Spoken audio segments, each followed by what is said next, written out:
Paranormal. It surrounds us. It's everywhere. Tonight, you will hear from the people who live and work within these highly active locations, all in the efforts to discover America's most haunted. With your host, ghost hunter and author, Dan Terry.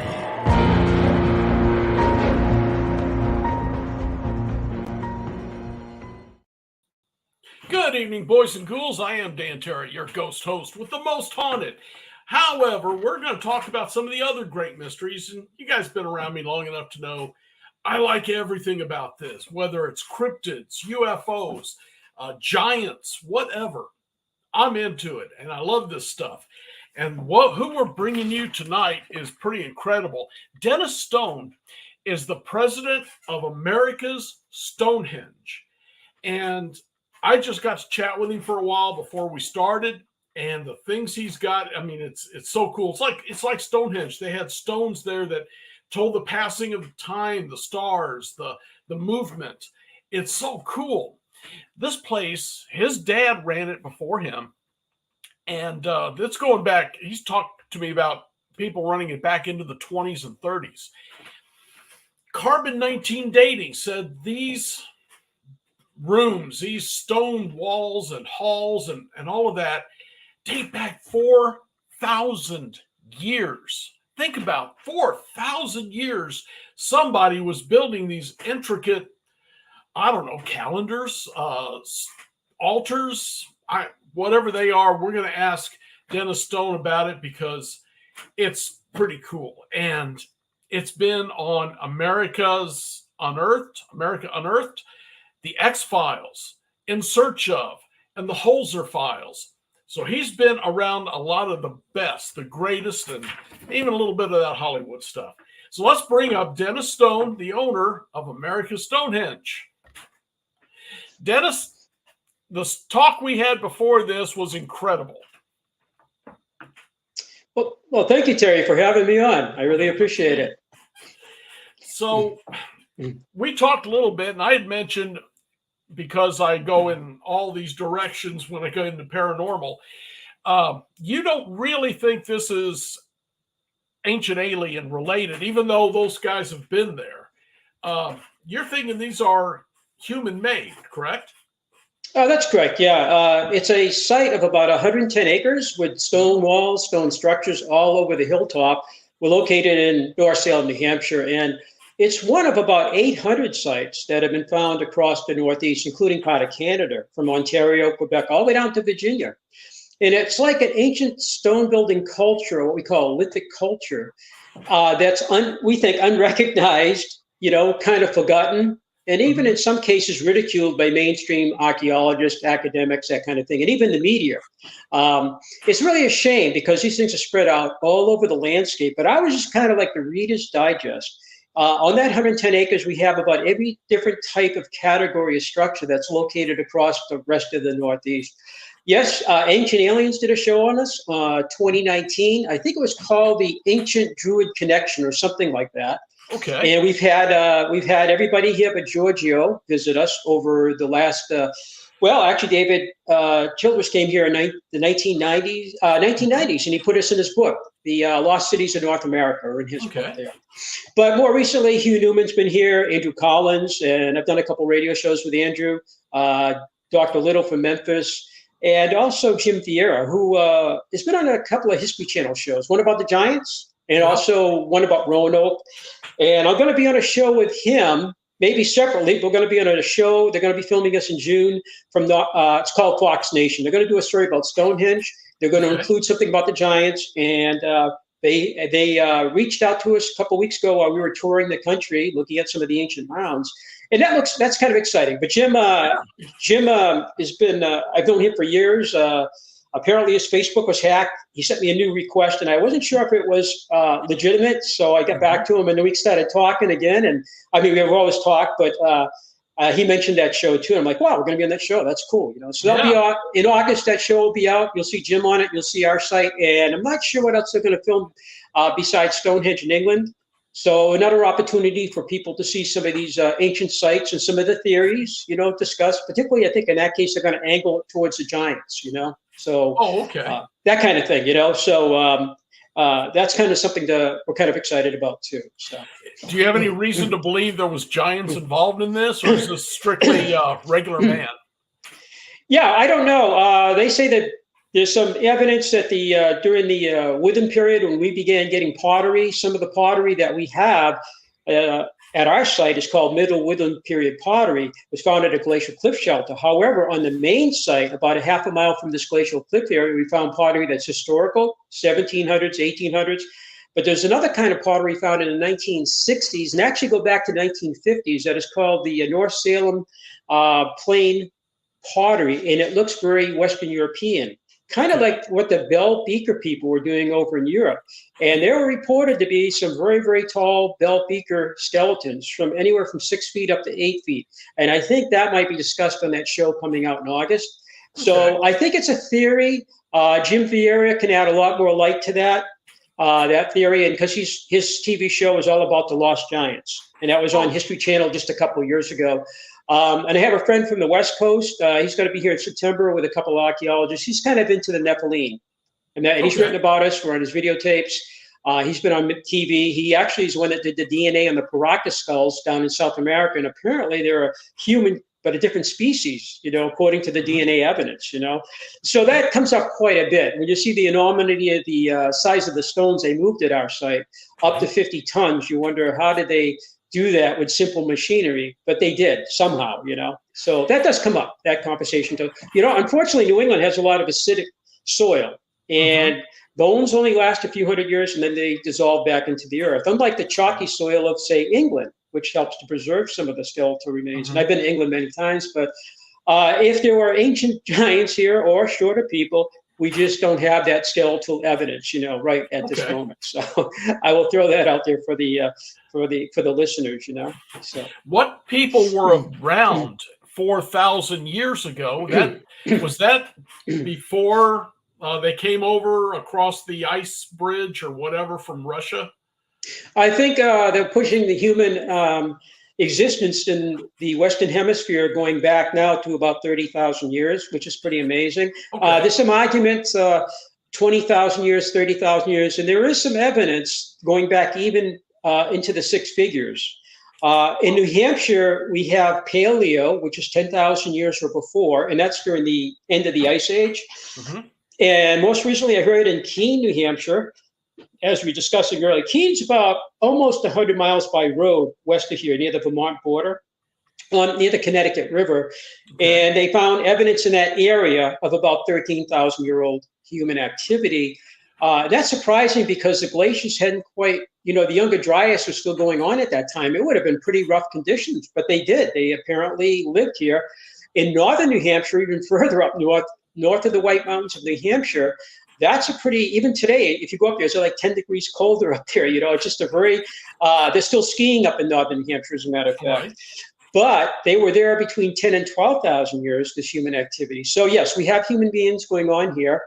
And on our site, the oldest carbon dating of 16, taken since 1967, was 7,400 years old. It looks like it was a fire pit, and somebody may have been camping even temporarily on top of the hill. And this was in the 1990s. And so that was a surprise to us. That period would be called the Archaic, actually more precisely the Middle Archaic time period. It's before agriculture, that we know of, I guess, and also before pottery. So this is actually in the Stone Age still. Doesn't mean they were building the site at that time. It means some human activity. Somebody went up there, they may have camped there for a while, and they left behind what looks like a fire pit. So 7,400 years. That's pretty early in time, too. Yeah, that's a lot earlier than I ever dreamed. So that's pretty cool. It is pretty cool. So, yeah, that's a question. Dan, a lot of people say, well, if your site's 4,000 years old, who was around 4,000 years ago? And again, they might be going back 13,000 in western New Hampshire and maybe 10 to 12 in northern. And our past archaeologist, Pat Hume, she was a president of the New Hampshire Archaeological Society. She had been an archaeologist for a number of years. By 1989, one of our researchers and an archaeologist too knew her and did digs with her and invited her up to our site. I think at first she came reluctantly because we're a stone site. We have structures. They look at colonial, post-colonial, we know what that is. But if you get into the pre-colonial, basically it's pottery and points like stone tools, utensils, weapons, perhaps a burial site, perhaps a domicile site where people live, but generally no stone walls, no standing stones, no stone chambers, no astronomical alignments. It's just not in their vocabulary or their experience or training. When they go and they get trained for this is not part of their world. So she came with us in 89, the year my son was born, and she stayed with us right up to 2 years ago, and she's in her 80s now, and she's trying to find a replacement.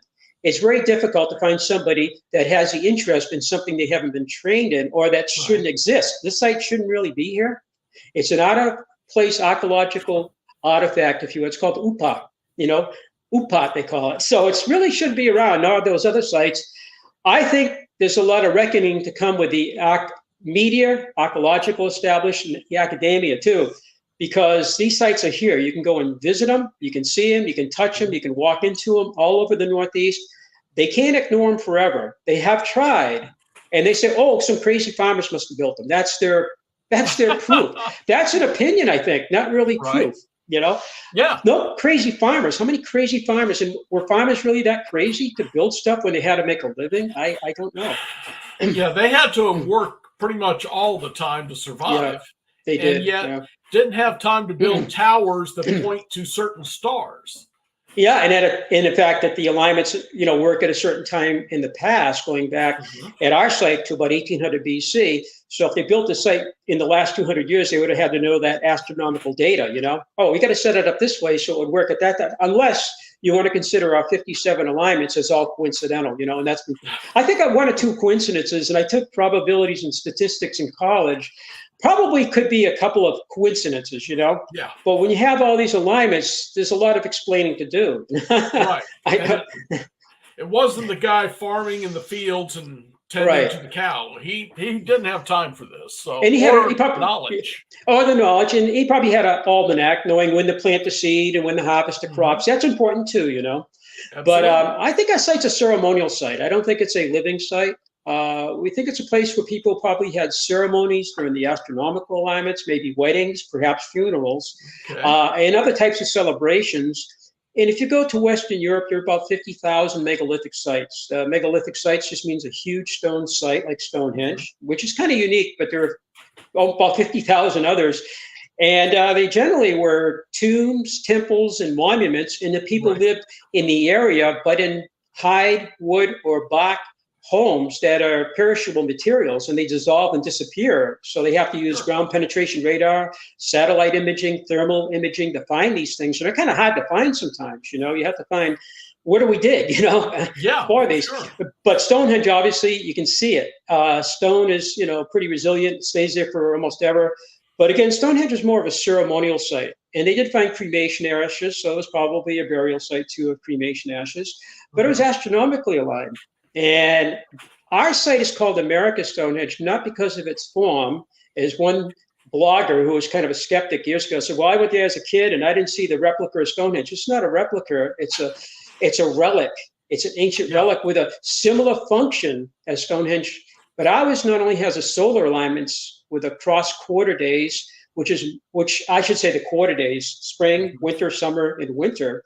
But it also days in between called cross-quarter days. And these are roughly, but not exactly, May 1st, August 1st, November 1st, and February 1st. Some of those holidays we still celebrate, like All Saints Day or Halloween. That's around November 1st. It also has alignments with the 18-and-a-half-year lunar cycle.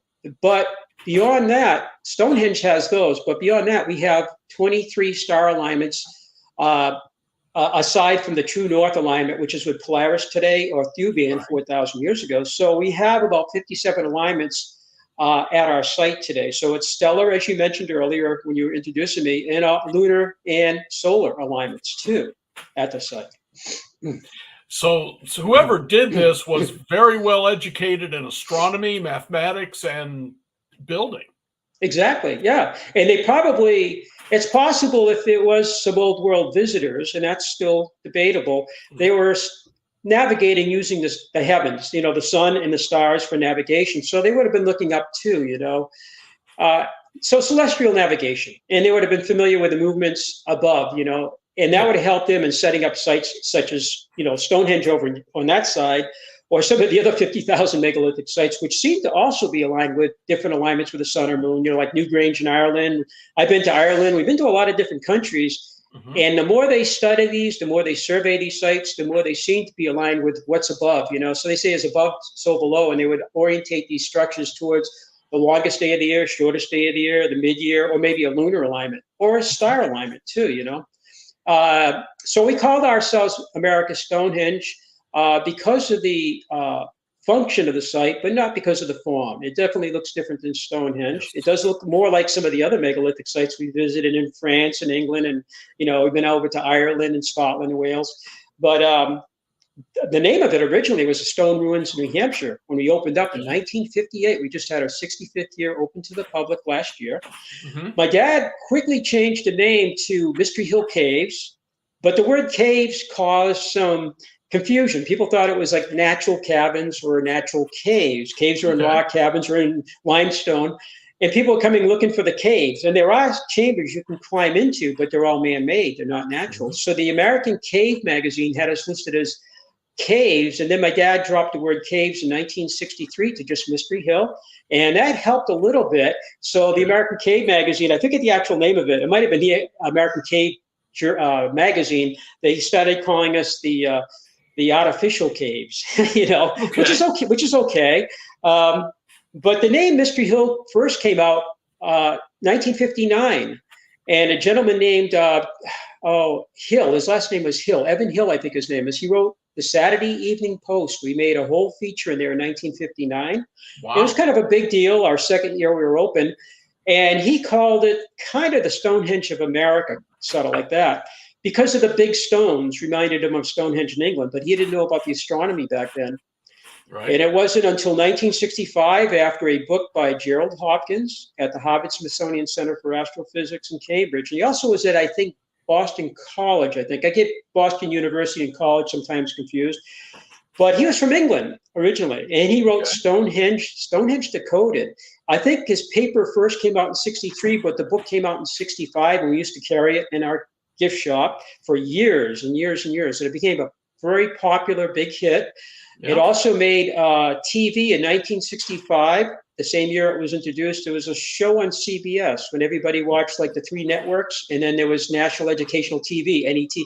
So the audience was big back in those days. So the show was called The Mysteries of Stonehenge. And when my dad saw it, his research group called the New England Antiquities Research Association, which is still going strong today after 60 years, nonprofit group does research on this. And some of the other staff members at our place saw that show. They were going, these stones that surround the main site over the 110 acres, these look like arrowheads, big arrowheads stood on their end.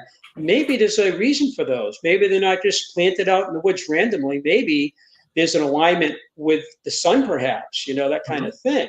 So we started opening up one of the avenues, 800 feet of tree clearing from the main site to the southwest.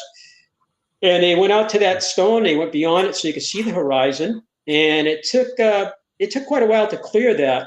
But by 1967, we actually got the first photograph of the sun actually setting over that stone. But to have an alignment, you really need to have two points, something marked. Right. You can't just arbitrarily say, I have an alignment with one stone. You have to have 2 points. They're called the back site where you stand behind, and a front, what do they call it? A foresight. So it's like a gun sight. You have to look from one to the other. And then you look at the sun, the moon, or perhaps one of the brighter stars like Sirius, rising or setting over the stone marker. And that, when you have that, you have an alignment. Other than that, you need to. So they actually felt that the center of the site was close to the sacrificial table at that point. They weren't quite sure. But they watched it in 67, and then we were back. The first time I ever saw it was 1970. And it was a first clear view of it. In 67, there were cirrus clouds. All I could see was a brightness of the sun setting over the stone, but that was pretty cool. We got the photographs. It's Actually, it's in my book for the first time. A new book just came out, and we got that picture in there from '67. And that is America's Stonehenge. And that came out, you said, a few weeks ago? I would say 6 weeks ago it came out. We worked on that for 5 years. That book has the latest in all the different research that we've done, all the different types of like LIDAR. We've used optically stimulated luminescence dating on the site. We've used ground penetration radar. And we did the first DNA test, too, in this last year of some bones found back in the 1930s on the site. So that was pretty cool. But that book replaced a book from 2003, Americas Stonehenge, by my dad and another author, David Goudsworth. And that book was good, but of course, in the meantime, we found all sorts of things in the last 20 years. Yeah.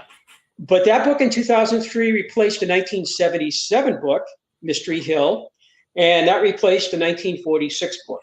So you can see the site goes back to 1946, and that was the first researcher who started working on the site in 37. However, the first book that has us in it is The History of Salem from 1907. Edgar Gilbert, a friend of Robert Frost, wrote the book, finished the book in 1907, and the site is talked about in there as a wild but wonderful place among the soft pine and rock boulders where weird tales may be woven, which is very, very, very appropriate. It's very poetic, and I think I have that in my book too. That little quote is kind of neat. So it's been written up, going back over 120 years, or about 120 years now. It's been written up. And my book has photographs of some of the latest things we found. It also has pictures of different things that we found in the past, where some of the other books might not have some of the photographs, but just descriptions. But we want people to see what these things look like, whether it's old pottery or old bones or the alignment from 67, that kind of thing. You can talk about it, read it, but when you see the actual photographs, and in the back of it's an appendix, and it has all the carbon datings, 16 of them. And it has some of the survey work, and it has other things in the appendix for the first time, in some of the books. So we have all of that in there too. So we're very, very excited to have the book out, and the name is Americas Stonehenge. And you can see just below it the subtitles, The Stone Ruins of New Hampshire, which again is how my dad first incorporated this site back in 57, 58, and by 58, 59, the name became Mystery Hill Caves. That lady on the front, that picture in the front, has our archaeologist. She was very, very happy that you can't see her face, but that's a 2015 picture of her doing some work near one of the structures called the Chamber in Ruins. And she's living now in Florida in the winters, but she's going to be here in about 2 weeks to come up and visit us. So that's so nice. And again, she's in her 80s. I just talked to her on the phone, and she's looking for a replacement. Her husband was a doctor of geology at Tufts University, so she traveled the world. She's an archaeologist, he's a geologist, and the two of those two scientists together worked out perfect. When they're digging and they find things, he could look at it and say, yeah, this is a natural thing, or with her, this is an artificial thing. Nature doesn't do this. It was a helpful thing. They have different disciplines. Sure. Astronomers are very helpful. People we have inscriptions that have been found on our site too. So you have people that are, epigraphers, the study of ancient script. We've had that. We have people that are into, climatology. What was the temperatures as you go back in time? And they have different ways from pollen and even from ice. They can give you an idea of the climate of the earth as you go back, and kind of general stuff, but it's kind of important too. How did these people live? Was it warmer than it is today? Was it colder than it is today? Why was the site abandoned too? That's another big question, because we think the site was used for many, many years. And we think one thing that happened was they actually had an astronomical center, and they actually moved it to those two cairns. And we were aware of that in the 1970s. And we have all the maps still of that time period when we were doing all that research. So like Stonehenge may have been built over 1,500 years. Imagine that. So they have stage 1, 2, and 3 ABC. Göbekli Tepe in Turkey, they think could have taken 1,500 years too. That was from a book I read a couple of years ago. I don't know if that's the most recent thought or evidence, but our site seems to have evolved over time, much earlier generation. And then later we have things like serpentine walls. And one of them seems to have been an earlier serpent wall shaped like a snake. And it looks like it was actually modified from a short serpent which is probably about 100 feet long, up to 2,550 feet long. Wow. And the serpent walls are something that is in my book too, because we started finding those in 2016, the year I retired from flying. I was at American Airlines as a captain. And people I flew with, are always interested in this. So we would chat about this, particularly on some long legs, a couple hour legs. We'd fly, my co-pilot, sometimes a flight attendant would, after we flew, she had her duty, or he had his duties back there. But they always enjoyed something, because the site's so different, and a lot of them had never heard of this. But they said, "Are you going to be bored when you retire?" I said, "I don't think so." On the site, and right away in the spring of 2016, after I retired, we started finding serpent walls and also what we call spirit windows. And today we have 15 serpent walls from about 30 feet up to 2,550 feet, we believe. Wow. And we also have about 28 windows. And the windows are amazing. They look like windows into stone walls. And so in the spring of 2016, finding serpent walls, almost immediately I started finding these holes in the walls with stone lintels.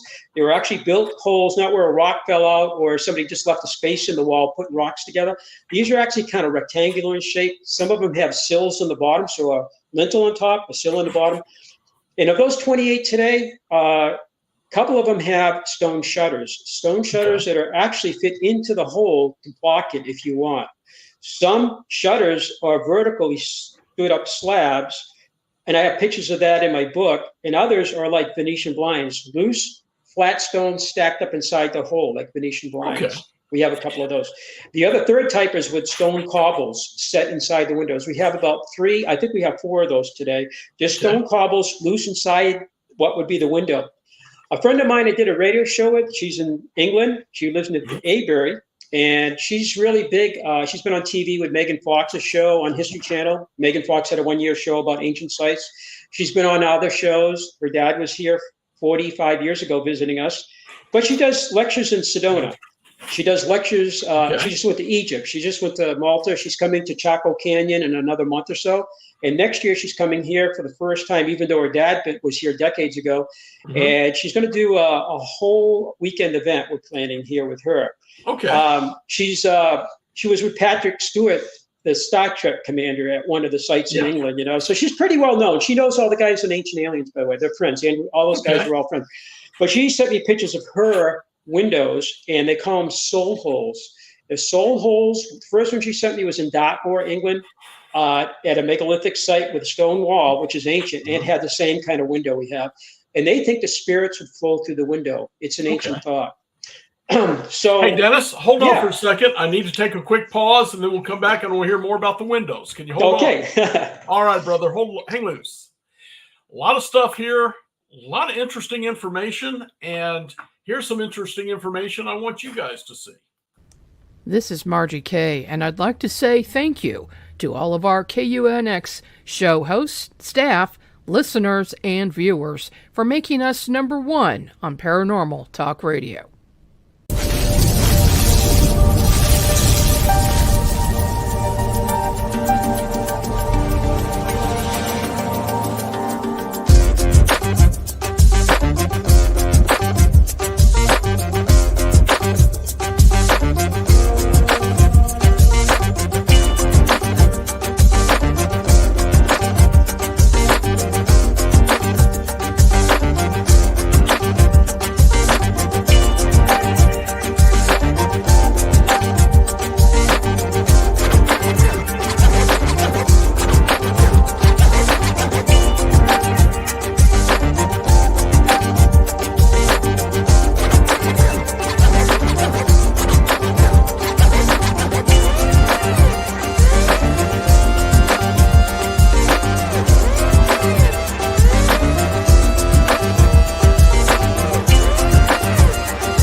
friends, and as I've said this to y'all before, every time it seems like every 3 or 4 weeks they have to change that. I know we've got new shows on the XCon, the UNX network already.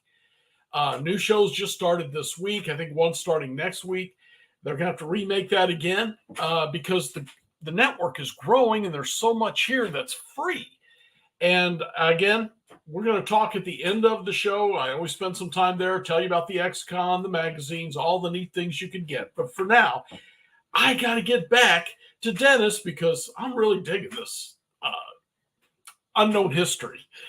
Dennis, the soul windows, or those, you call them soul windows? Yeah. There's been different names for them. Initially, when I found the first couple, I called them windows, and then I started calling them spirit windows. It would make no sense for a farmer to go to all the trouble of building these beautiful linteled walls in the stone, the stone walls themselves, unless they're interested in like squirrels and chipmunks running through them. There's just really no reason for them. But today we have about 28 of them. We found the last couple with a gentleman who was from Kansas City, Missouri, that came up here. He does prime and Showtime movies and commercial work. He's been to our site last summer with his family and kind of got a liking to the site, came back up for an event with Scott Wolters about 6 weeks ago, just about the time my book came out. And while he was here before the event on the weekend, he came up early, a couple of days early, walking around with our general manager, James Lacefield, who's the editor, one of the editors of my book. They found another window right near the winter solstice sunset monolith. And I hadn't got over there at that point. I was still getting myself up in the morning. They were there kind of early. And by the time I joined them, they were in the northwest side. That was in the southwest part. And he told me about it. Pretty exciting. And he got to see this himself, this film producer. And he wants to do he does those, the two networks movies, but he also is interested in doing a documentary about ancient sites around the world.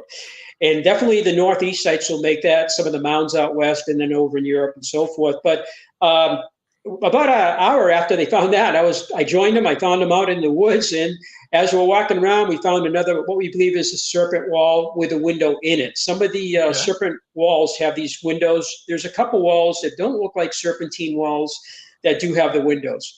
But the windows in England are called spirit holes, I believe it is. Yes. Or actually Soul Holes by Maria Wheatley, Soul Hole. Okay. And so it's conflagration, I guess, of different words, but we don't know what the builders intended, but they seem to be, I think, used for spiritual reasons. As I mentioned, some have shutters, but these are also found elsewhere in New England. On Martha's Vineyard, a book came out in 1989 called Manitou, and I read the book in 89. I read it sometime between now and 89. I just read it a couple of years ago. Every time you read it, you get more information out of it. And the book was amazing, but in Martha's Vineyard, there are dolmens, which are rocks with legs under them, and those are all over the Northeast, but also some structures. But the walls that run near one of the dolmens, actually, they took a picture of it, and there's the soul hole or the window. And they called them wind windows back in 1989. They thought it was for the wind to go through, and perhaps the spirit too, maybe the spirit went through there.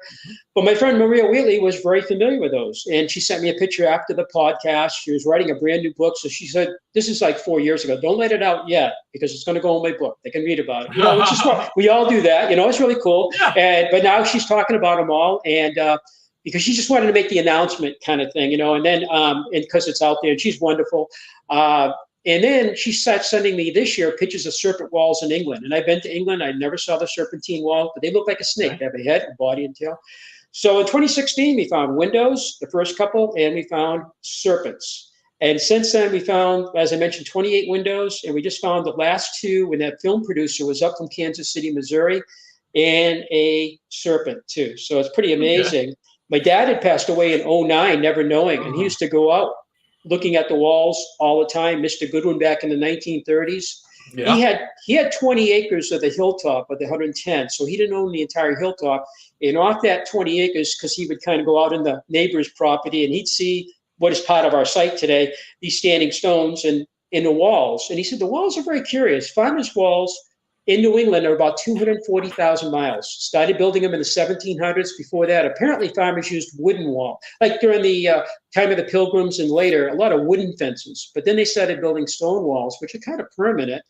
And they were used for stock fences to keep animals in or out of an area. They're used for boundaries, which is a big thing.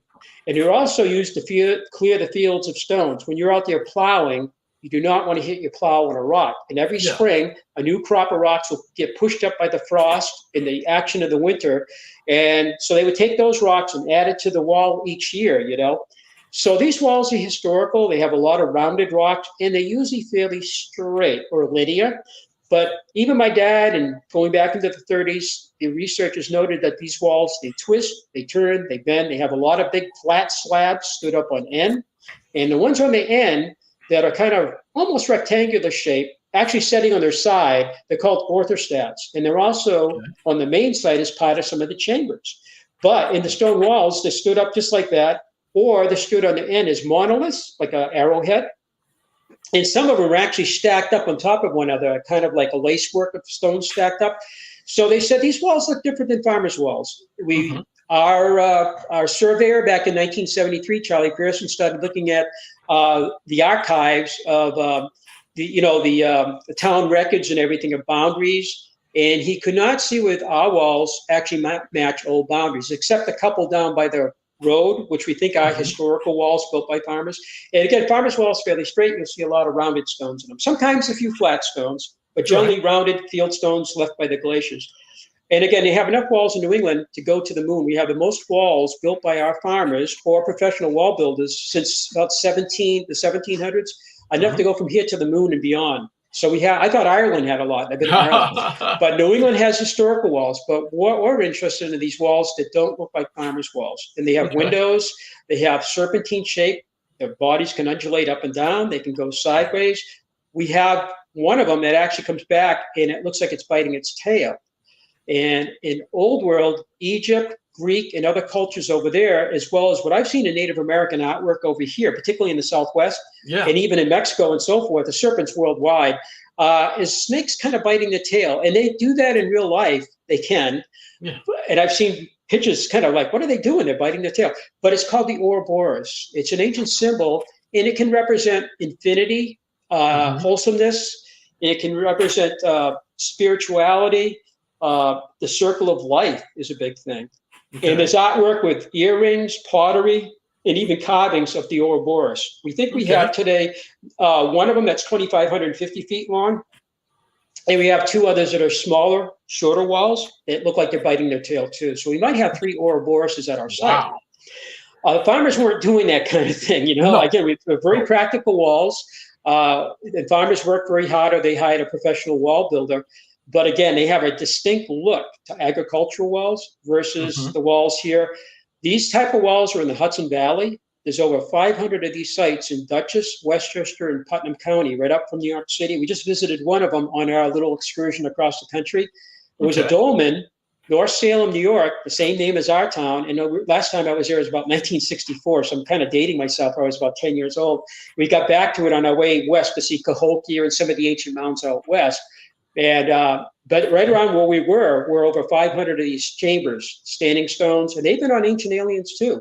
That show that they had us on in 2019, David Charles is standing there with Hugh Newman from England, who's been to our site too, and they did their little talk down there. And then their film gentleman, he was a freelance from Connecticut, filmed Gunjiwamp. Gunjiwamp is a 250-acre site near the Navy base in Groton, Connecticut. The state of Connecticut's taken over.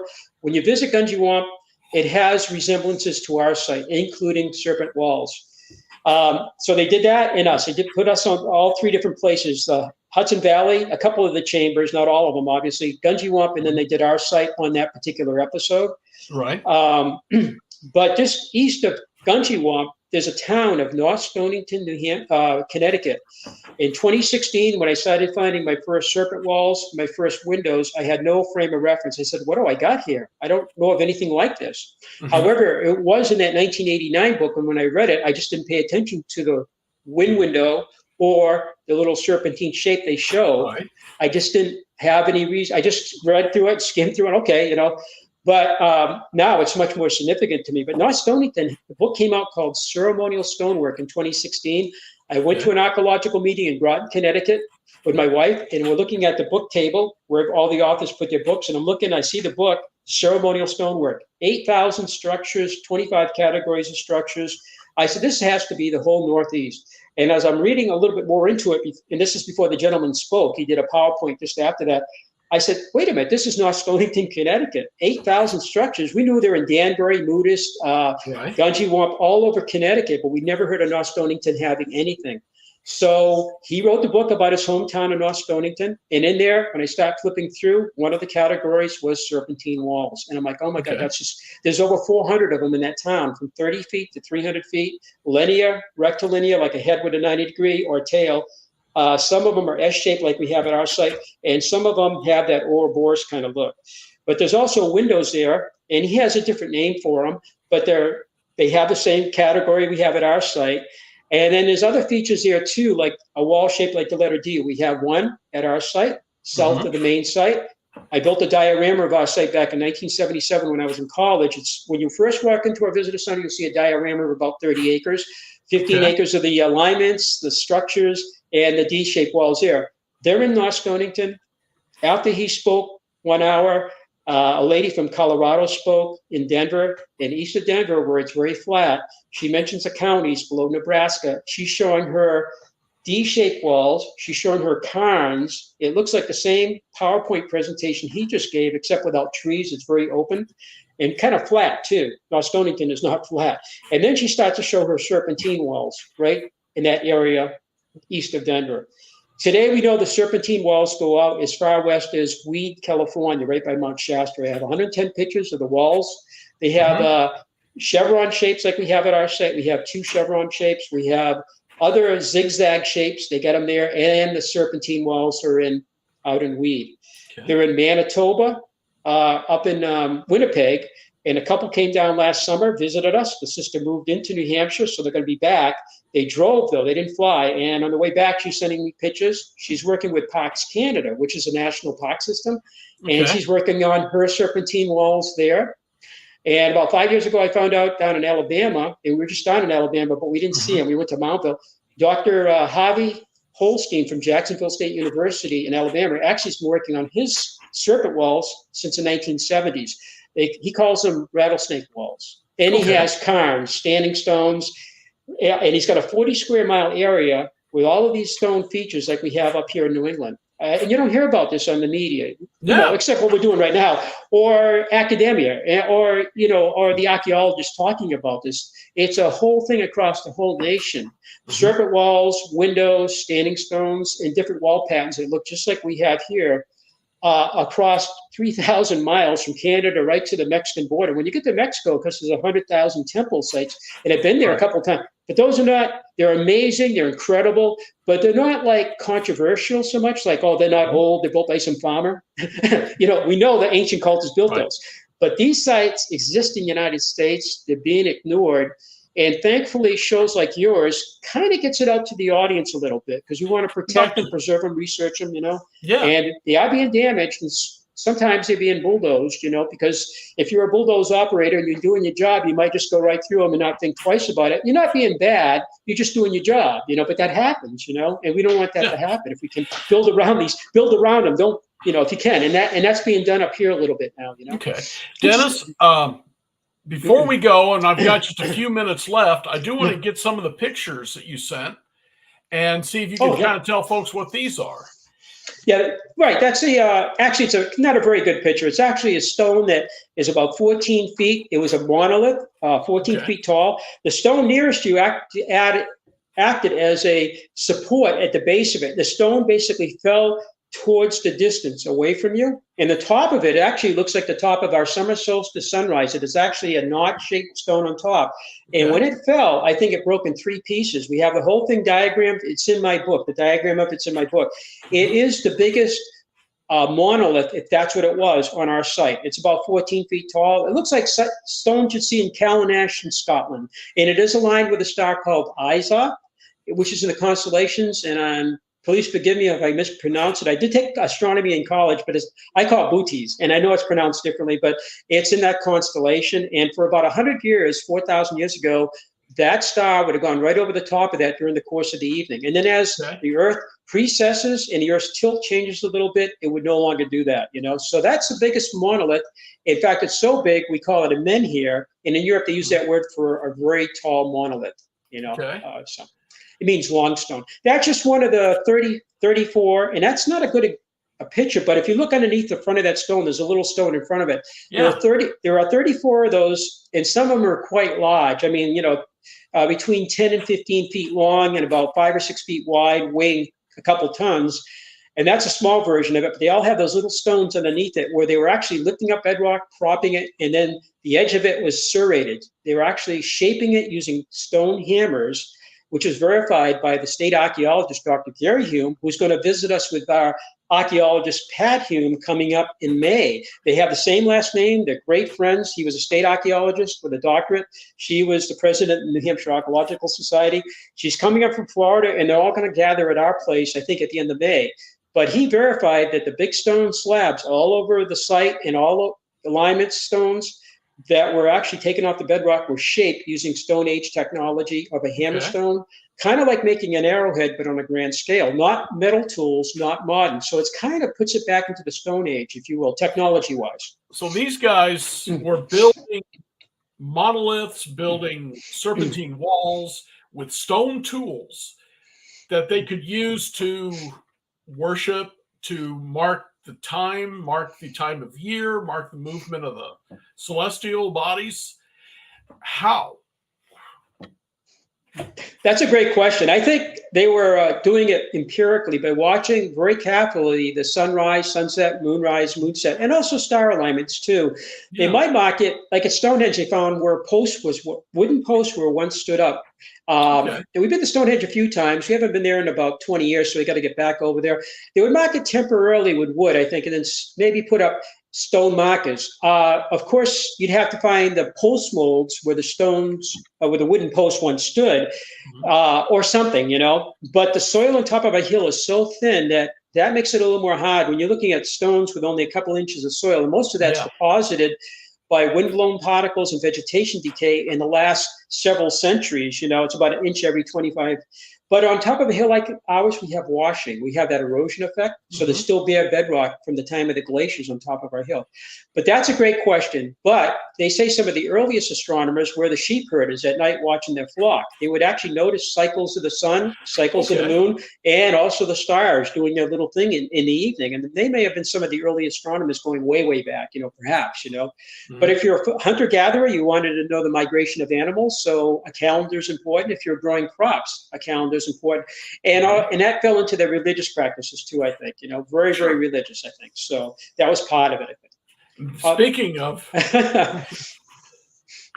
Yeah, that's the Oracle Chamber, the biggest structure still on the site. It's about 27.5 feet long, and it has if you took the roof off the whole structure, it would look like the letter Y. They used to call it the Y cabin.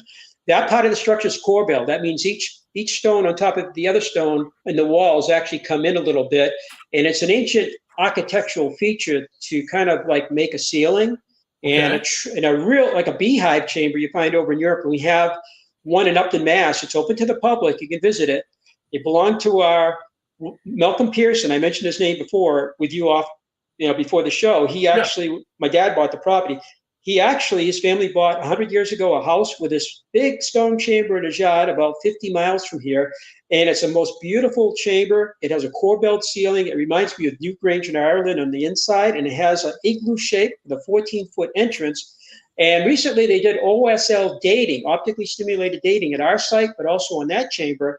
And the entrance dirt, they actually can date dirt or rock the last time it saw the light of day. So they got dirt that hadn't been disturbed next to the wall, 1400 AD. So, a farmer wasn't building it in the 1700s. The dirt was there. The chamber is older than that.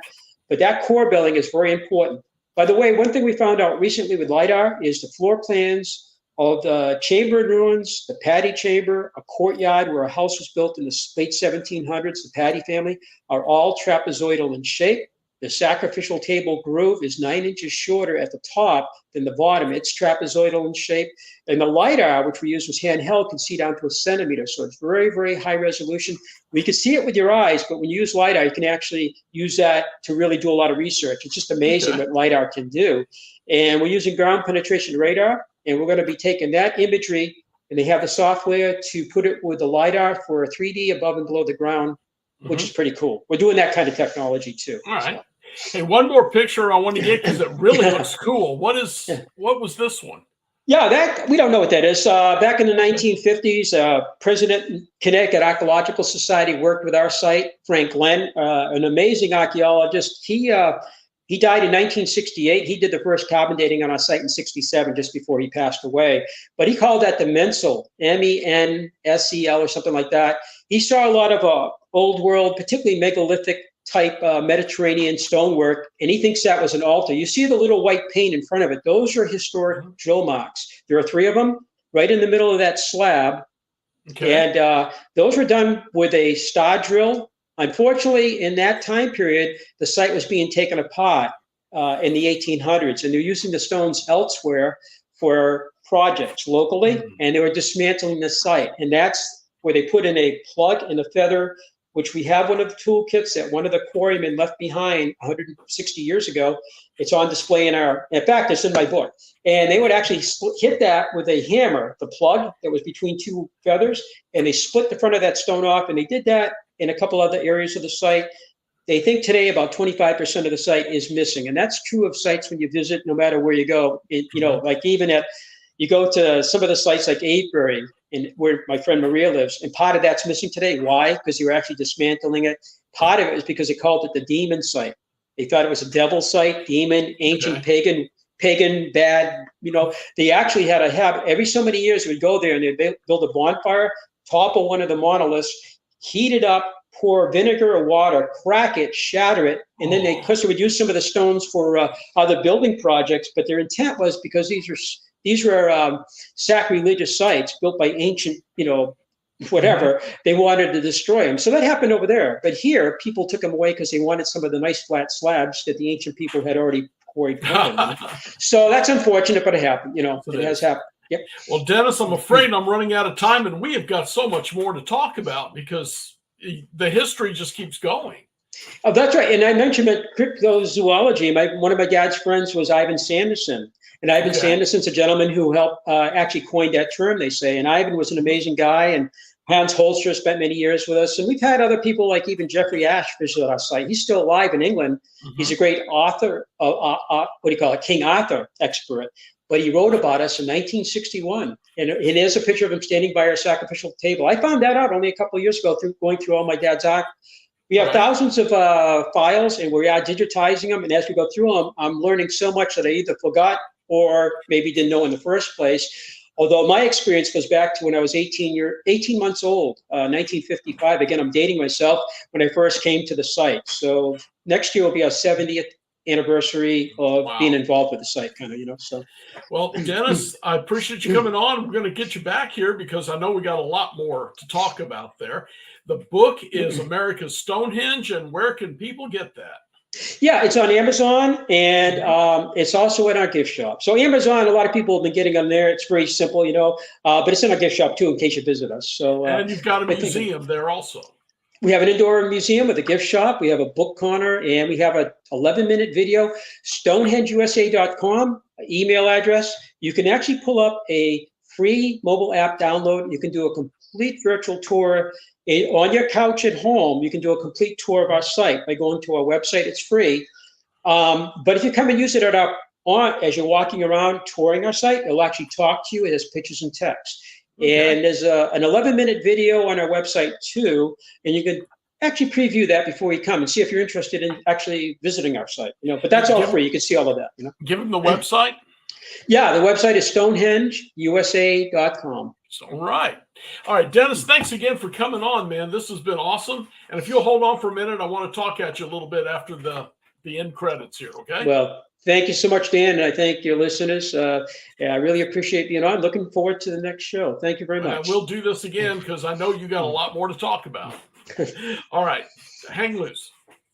All right, my friends, once again, whether it's giants, whether it's ancient aliens, whether it's just man was really intelligent or he was highly motivated by somebody with whips, whatever it is, there's some neat stuff out here on this, well, here in this country for sure.